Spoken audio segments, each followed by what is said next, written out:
Dootha media, power of news. Telangana ప్రభుత్వం 50% పైచిలకు RTC ధరలు పెంచడం, సామాన్య విద్యార్థులకు చిన్న చిన్న ఉద్యోగాలు చేసుకునేటటువంటి వారికి, అదేవిధంగా మెట్రో ధరలు పెంచడం, దానికి అనుబంధంగా ఉన్నటువంటి ఎంఎంటీఎస్ ధరలు పెంచడం అన్నది నిజంగా కూడా దారుణం.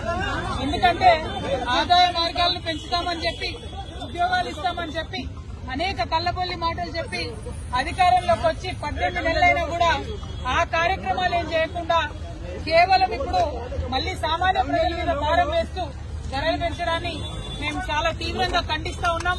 ఇవాళ అందుకోసమే బస్ భవన్ దగ్గర ధర్నా చేయడం జరిగింది.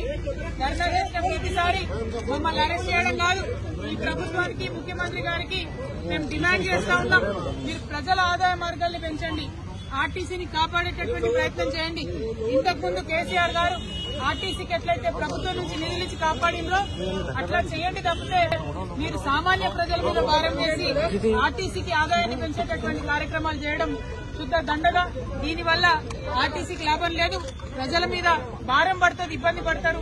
గ్రామీణ ప్రాంతాల్లో ఉన్న ప్రజలకు మరీ ఎక్కువ ఇబ్బంది అవుతుంది.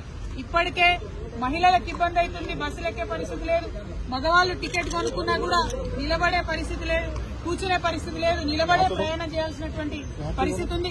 అటువంటి సందర్భాల్లో మీరు రేట్లు పెంచి ఎవరికి లాభం? కొన్ని రేట్లు పెంచితే కనీసం బస్సులు పెంచుతున్నారా? ఒక సీట్ అన్నా ఉన్నదా కూర్చోవడానికని టికెట్లు కొనే ప్రయాణికులు ప్రభుత్వాన్ని ప్రశ్నిస్తున్నారు. అవేమి చేయకుండా కేవలం మీరు రేట్స్ పెంచడం చాలా దారుణం. ఈ వైఖరిని మేము ఖండిస్తున్నాం. మీ రేట్లు తగ్గేంత వరకు కూడా మేము ఉద్యమిస్తామని సందర్భంగా తెలియజేస్తా ఉన్నాం. For more updates, please subscribe Dootaa Media.